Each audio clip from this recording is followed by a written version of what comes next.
కేసులు. ఇప్పటివరకు చాలామంది మీద కేసులు అనే అంశం విన్నాం. ఇప్పుడు అది పవన్ వంతు అయ్యిందా? గతంలో ఏదైతే వాలంటీర్స్ అంశం ఉన్నదో, వాలంటీర్స్ ఏదో హ్యూమన్ ట్రాఫికింగ్ చేస్తున్నారు, అది చేస్తున్నాడు, ఇది చేస్తున్నారని ఎన్నికలకు ముందు పెద్ద ఎత్తున రచ్చగలిగిన నేపథ్యం, రచ్చ చేసిన పరిస్థితి. ఆ పరిస్థితుల్లో అప్పుడు వచ్చిన టాక్ ఏంటంటే అనవసరంగా ఈయన టచ్ చేశారు పవన్ కళ్యాణ్ గారు వాళ్ళందరూ కూడా వైఎస్ఆర్సీపీకి అండగా ఉంటారు, గ్రామాల్లోని కూడా విస్తరించి ఉన్నారు కాబట్టి ఆ ఓట్ బ్యాంక్ అంతా పోతుందేమో అని చెప్పి చాలామంది. అయినప్పటికీ కూడా ఆయనకి తెలిసిన ఇన్ఫర్మేషన్ ఏదైతే ఉన్నదో దాన్ని యథావిధిగా ఆయన ప్రజల ముందు ఉంచారు పవన్ కళ్యాణ్ గారు. అందులో ఏం దాచుకోలేదు. ఇది నిజమా అబద్ధమా అని తర్వాత అంశం. జరుగుతున్న అంశాలు, వస్తున్న టాక్ని ఆయన బహిరంగంగానే చెప్పిన నేపథ్యం. మరి అలాంటి పరిస్థితుల్లో ఆయన మీద కేసు అనే అంశం, అమరావతిపై పవన్ కళ్యాణ్ గారిపై గతంలో నమోదైన కేసును ఇప్పుడు ఏం చేసిందని కోర్టు ఎత్తివేసింది. వాలంటీర్లపై పవన్ అనుచిత వ్యాఖ్యలు చేశారని చెప్పి అప్పట్లో కేసు నమోదైనట్టు 2023లో గుంటూరు పీపీ ఫిర్యాదుతో ఈ కేసు నమోదవడం జరిగింది. అయితే విచారణలో తాము ఫిర్యాదు చేయలేదన్న వాలంటీర్లు పవన్ కళ్యాణ్పై అభియోగాల్ని తొలగిస్తూ గుంటూరు స్పెషల్ కోర్టు న్యాయమూర్తులు ఉత్తర్వులు ఇవ్వడం జరిగింది. ఇది జరిగిన అంశం. ఒక పక్క ఆ కేసు పోతే ఇప్పుడు మహారాష్ట్రలో ప్రచారంలో భాగంగా పవన్ కళ్యాణ్ గారు చేసిన వ్యాఖ్యలపై మరొక కేసు నమోదైంది. అంటే టార్గెట్ పవన్గా వెళ్తున్నారా? ఒకవేళ నిజంగా అదే జరిగి పవన్ను టచ్ చేస్తే ఏం జరుగుతుంది? వేరే చెప్పాల్సిన అవసరం లేదు. నార్మల్గానే ఆయనకు పవర్ లేనప్పుడు, జనసేనానిగా ఉన్నప్పుడు ఏ అంశం మీదైనా సరే ఆయన డైరెక్ట్ అటాక్ చేసేవారు. పెద్దగా దేన్ని భయపడే క్యారెక్టర్ కాదు అది, ఆ పర్సనాలిటీ. ఏం చేస్తారో చేయండి అన్నట్టుగానే వెళ్ళేవారు. కానీ ఇప్పుడు ఏపీ డిప్యూటీ సీఎం పవన్పై ఎంఐఎం నేత పోలీసులకు ఫిర్యాదు చేశారండి.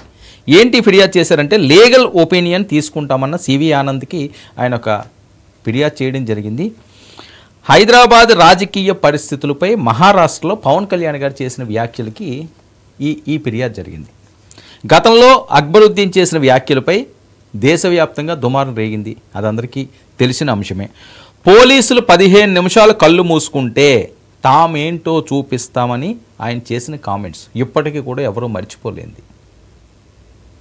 సో ఎవరు చేసినా ఇలాంటి వ్యాఖ్యలు అన్నది చాలా సీరియస్ వ్యాఖ్యలు, రెచ్చగొట్టే ధోరణి. 15 నిమిషాలు పోలీసులు కళ్ళు మూసుకుంటే ఏం చేస్తారండి? చంపేస్తారా? ఏం చేస్తారు? ఎందుకు అలాంటి వ్యాఖ్యలు చేయడం? ఆ రకంగా రాజకీయాల్ని రాజకీయ పరంగా ఎవరైనా మాట్లాడుకోవచ్చు. అది అక్బరుద్దీన్ గారు అవనియండి, పవన్ కళ్యాణ్ గారు అవనియండి, నేను చాలాసార్లు చెప్పాను, చంద్రబాబు గారైనా, మోదీ గారైనా, ఎవరైనా ప్రజాస్వామ్యంలో ఎంత గొప్పవారైనా అదుపు చేసుకోవాలి మాట తీరు. నోరు మంచిదైతే ఊరు మంచిదవుతుందని ఎందుకంటారు పెద్దలు? ఏదో లబ్ధి కోసమో, ఏదో అంశాల కోసమో ఆవేశపూరితంగా తమ ఉనికి చాటుకోవడానికి, తన పవర్ ఏంటో చెప్పుకోవడానికి ప్రజల్లోకి వెళ్ళిపోయి అడావడి చేయనవసరం లేదు. ఈ రకంగా రెచ్చగొట్టే విషయాలు చేయకూడదు. ఎందుకంటే ప్రజాస్వామ్యంలో మీకంటూ ఒక పేజీ ఉంది. ఆ పేజీని ఈ రకంగా మలుచుకుని అది వేరే రకంగా డైవర్ట్ అయ్యే విధంగా చేసుకుంటే చాలా ప్రాబ్లం అయ్యే పరిస్థితి. సో అలాంటి జోలికి వేయకూడదు. ఈ చేసిన వ్యాఖ్యలు ఏంటంటే ఈ అంశాన్ని మరోసారి పవన్ కళ్యాణ్ గారు గుర్తు చేసినట్లు ఆయన మీద ఇప్పుడు కేసు పెట్టమని చెప్పి సిపికి వెళ్ళింది. సో ఆయన లీగల్ ఒపీనియన్ తీసుకుంటే అది ఏంటన్నది చూస్తున్నారు. ఒక పక్క వైసీపీ, మరో పక్క ఎంఐఎం ఎందుకు పవన్ కళ్యాణ్ గారిని టార్గెట్ చేస్తుంది? ఒకవేళ ఇవి కేసులు అయితే పరిస్థితి ఏంటి? ఎందుకంటే జనసేనలో ఆనందం ఉంటుంది. మనతో పాటుగా లీగల్ ఒపీనియన్ అందించడానికి హైకోర్టు అడ్వకేట్ శాంతిప్రసాద్ గారు లైవ్లో ఉన్నారు. శాంతిప్రసాద్ గారు నమస్తే. నమస్తే వర్మ గారు, మీకు చూస్తున్నాను.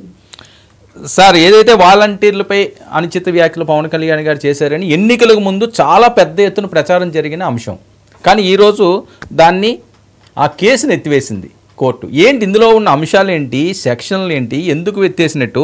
వాలంటీర్లు కూడా అప్పట్లో ఆందోళన చేశారు, హడావడి చేశారు అన్నారు. అసలు మేము కేసే పెట్టలేదని వాళ్ళు అనడం ఏంటి? అసలు ఇన్సైడ్ ఏం జరిగింది? 9/7/23 ఏలూరు వారాహి యాత్రలో పవన్ కళ్యాణ్ గారు నాడున్న వాలంటరీ వ్యవస్థ మీద